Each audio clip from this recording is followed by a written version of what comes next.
Hey everyone, it's me, Balo Sparks, and I'm back at you with a brand new What If video. Okay, before I start this video, you can tell by the title of it, and yes, I have asked We Celestials make if I can make my own version of the video they made.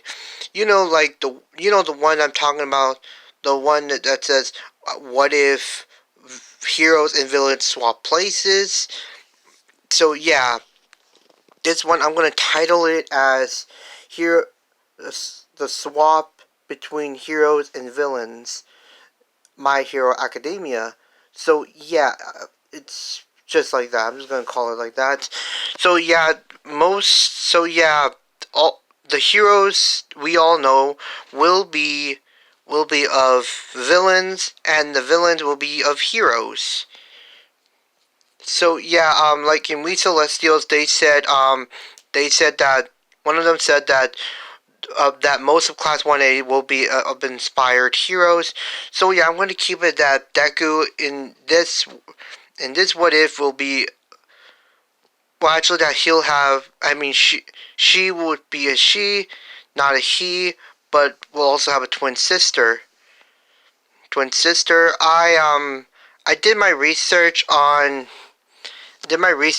it turns out that actually that a friend of someone, I don't know, somewhere in my head, told me that maybe Leo should get a like two like a 2 date female Dekus. Anyway, let's get to it. We all know what's happening. All for One, a kid who is now known as One for All, it's the number one hero. We all know the story.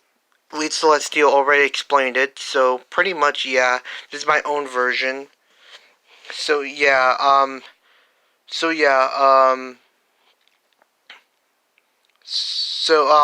Izuka, who is Izumi and Izuka is different. She has a quirk.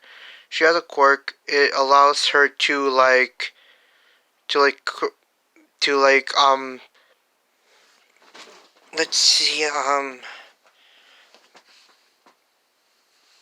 no, no, that's a bad idea.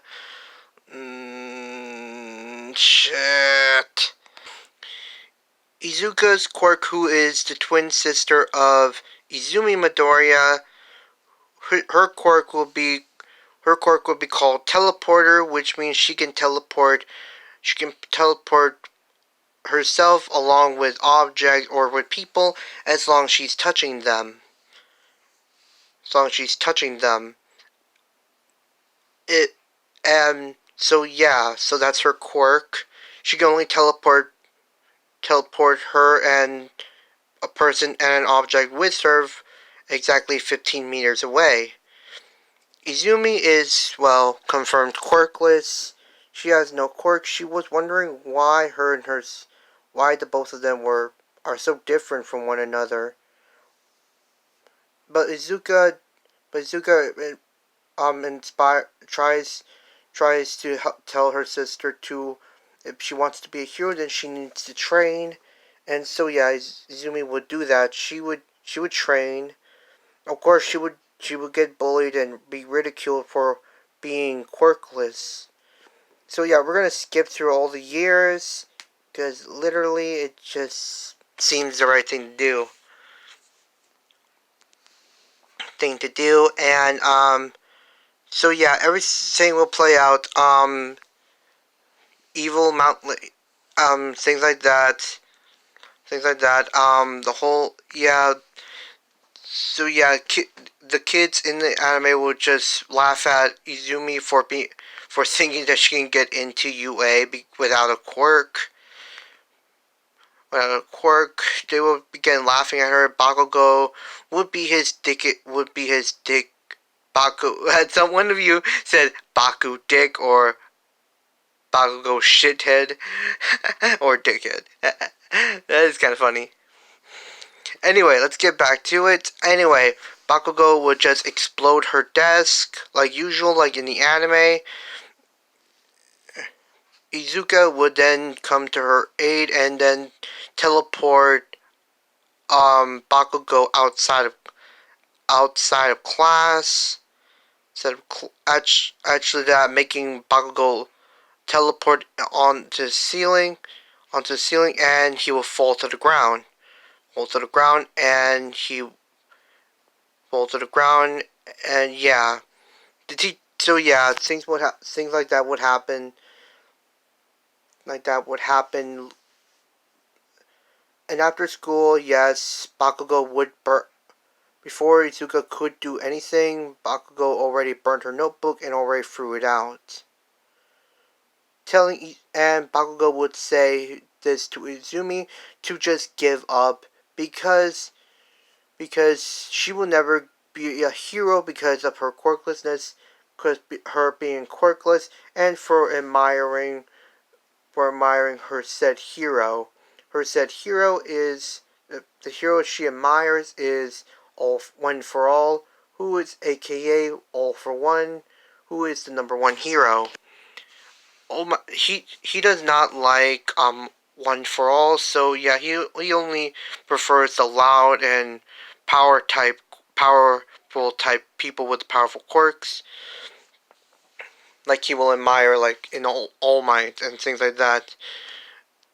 Izuka would then try to cheer up Izumi, trying to cheer up, and ectoplasm comes along.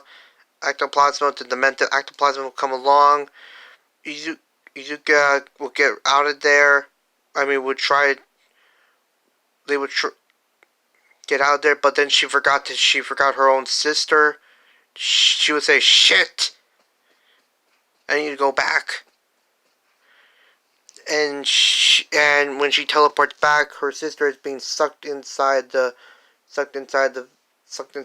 big giant ectoplasm, and she was about to teleport, but then One for All came along and just took down the villain. Izumi then held when One for All was about to jump away. Izumi grabbed onto his leg, and the whole thing happens. So yeah, you guys already know what's gonna happen. She would then do the same thing in the anime, like in We Celestials. Try to save Bakugo. She would then get her dreams broken by her idol, and like that. And then the sludge villain, and then the whole incident thing would happen, and One for All would not only save her, but also Bakugo, telling them to get down because this was going to be a big one, shooting a big giant air cannon and blah blah blah. I mean, sorry guys, sorry about that. But anyway, now let's get to our other story.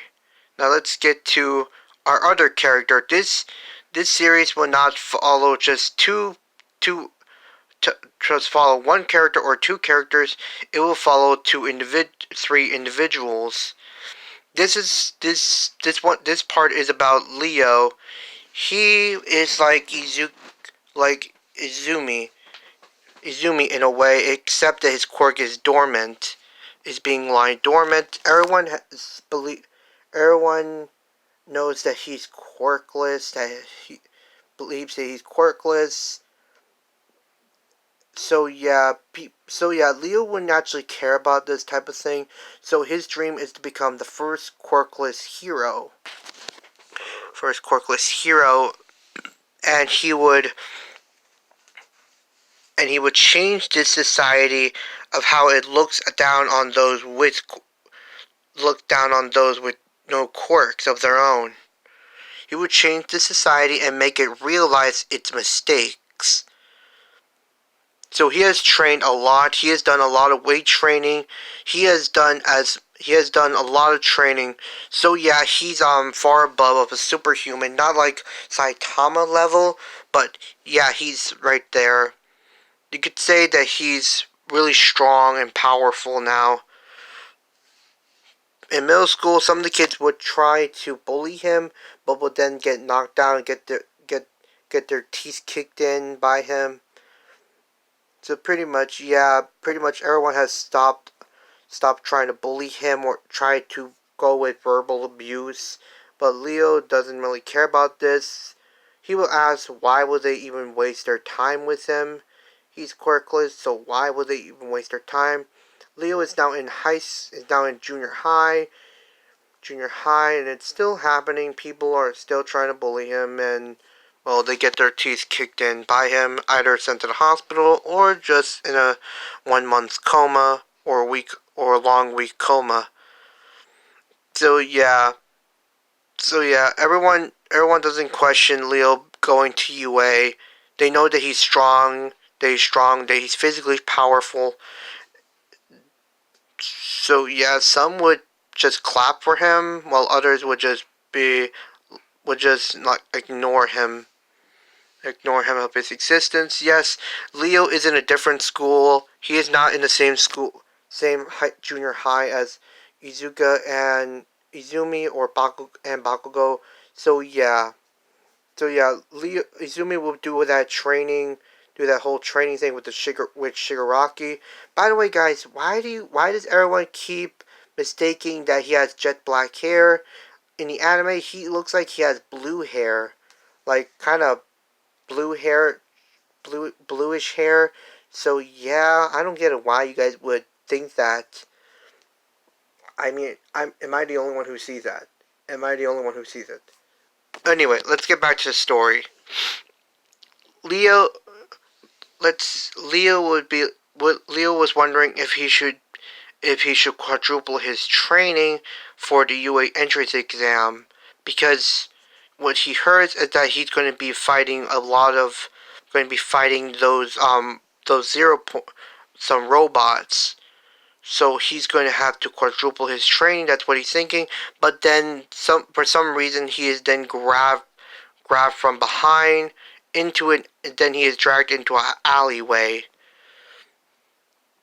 Grabbed off the into an alleyway.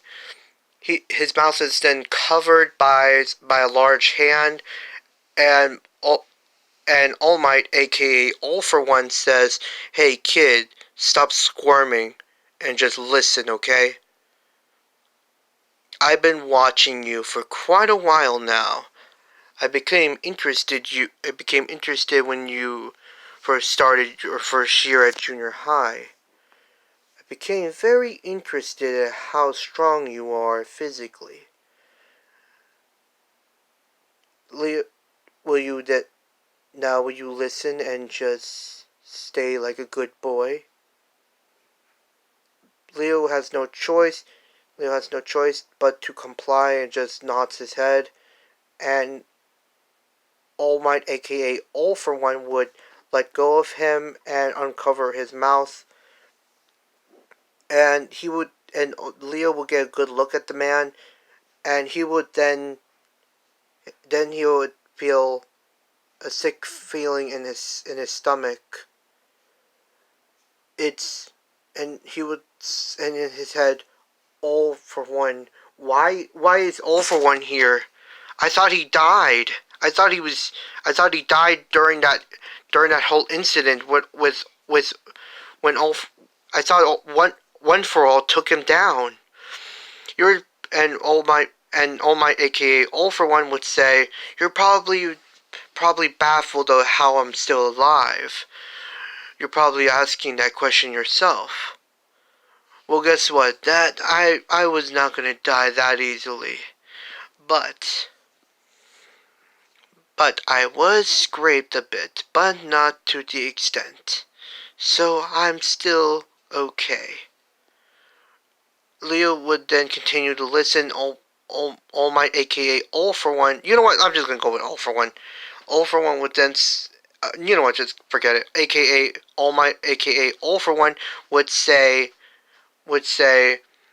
"I became very interested in you," and he would explain this entire thing, and then he would then he would go ahead and say, "Young Bullseye, I've chosen you as my successor to my quirk." Leo would then have a confused expression on his face, saying, "What the heck are you talking about?" And All Might, aka All for One, would say, You're probably confused at what I mean by that. You see, I've been long searching for a successor to take my place, to kill one for all. He's and you're probably asking about my quirk.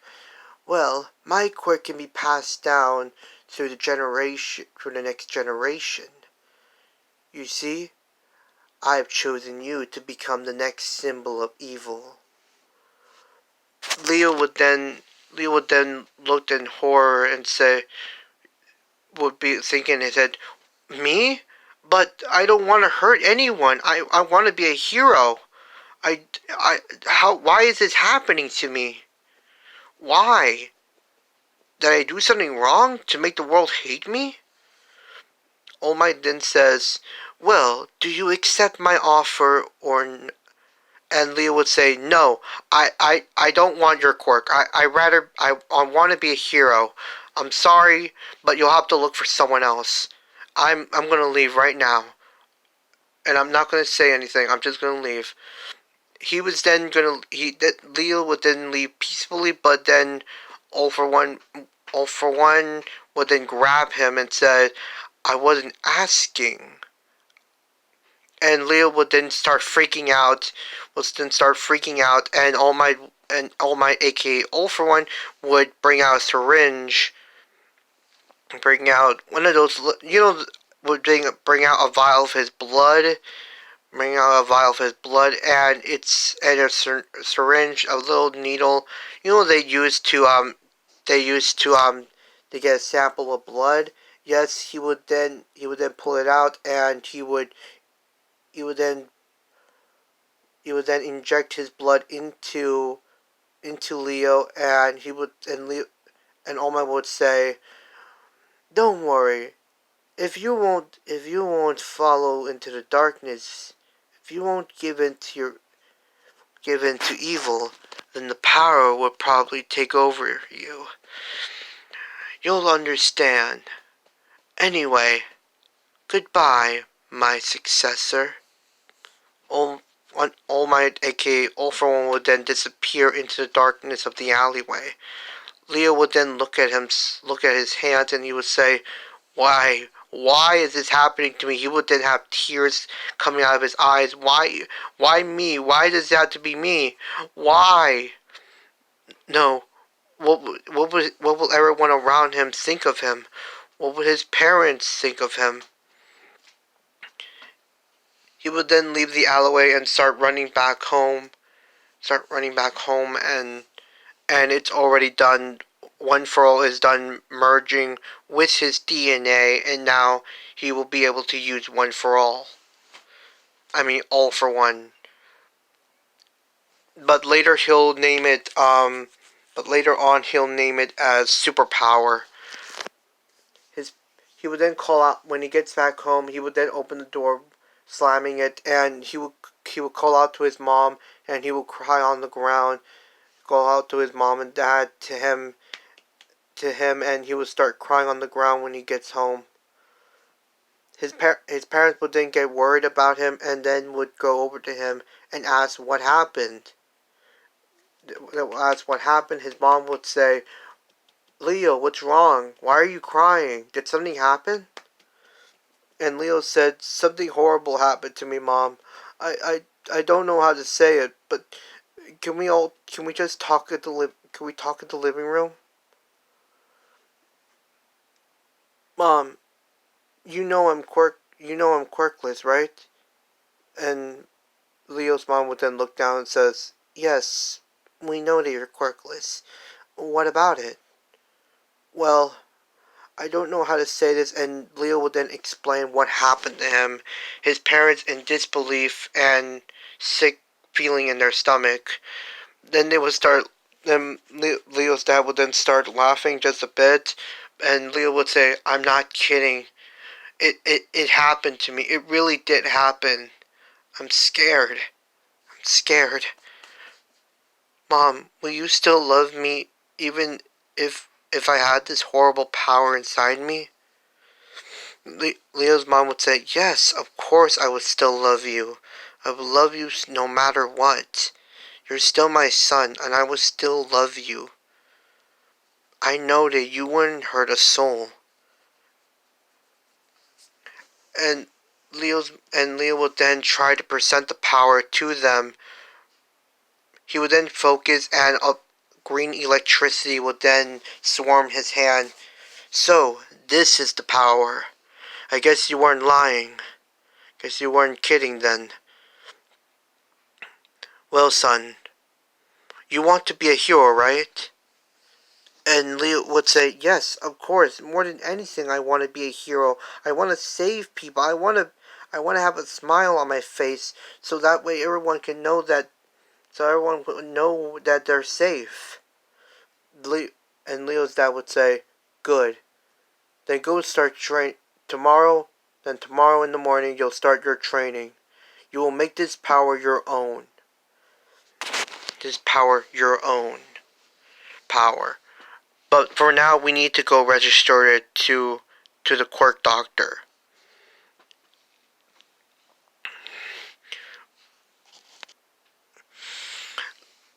After that, they will get his new quirk registered. But when Leo touched his mom's quirk allows her to like us to allow her to see let me see.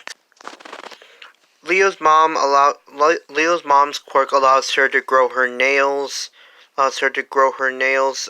into a sharp, blunt weapon, sharp weapons. And Leo's dad his quirk allows him to well create illusions, allows him to create well allows him to create allows him to go intangible, allows him to phase through objects. His quirk is called phase through. No, wait a minute. That's called intangibility. So yeah, when Leo touched both his parents, he would then begin to go intangible, and his parents would be like, "What the hell?" And his fingernails would then grow and become sharper, become sharp like weaponry, sharp and much more durable. Then they're like, son, I think that power that you got may have unlocked your quirk. Which means you were never quirkless. Which means you were never quirkless from the beginning. Leo would then say, I guess my quirk is a copy type then. And it would be like, why are these quirks a lot more stronger? Dad, last time I checked, you could barely phase through anything. You can only phase. You can only go through objects with your arm or leg, or probably your hand, or your entire arm. That is true, but it seems like All for One may have super boosted a bit. Leo thinks, well, I guess I should start training as soon now. And Leo would then begin his training the next day. He would then see how much power he can use. He then thinks of 100%, and punches. He would be in the forest. He would then punch a tree, and he would then see the massive destruction that he just made in his wake. So yeah, Leo would then go up to maybe a few more, maybe 200%, 300%, and then 400%, until he gets to 500%, which causes strain to his arm. Then he would then find out about focaling, and then he registered the power known as superpower, as he registered his quirk as, well, exact copy. That's what he'll name his quirk. He'll name it as exact copy. it would make the quirk stronger, like 10 times stronger. Right now, Leo is working with his quirk. He decides to make this quirk as a, like it's a strength enhancer type quirk. So yeah, so he decides to call it superpower. Superpower since yeah. Anyway, Leo would then try to get up to 1,000% by training the max to his body. Try to break his limits. The 10 months of training, were intense. They were like hell. So yeah, Leo is now able to use 1,000% of One for All. I know I'm making him a little too OP, but try to bear with it. Anyway. Anyway, Leo would then be able to use 1,000% of One for All, and he will not only that, he will learn how to spread the power throughout his entire body and name it full Cowling. While Izumi has I'll draw, call while Izumi gets overflow, that stockpile kinetic energy into the body and then release it into a big attack thing. Yeah, like that. Like that.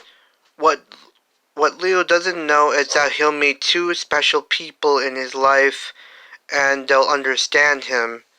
So yeah, this is going to be of romance, love, fights, determination, a show of spirit, of willpower, and love at the same love and romance. Yeah.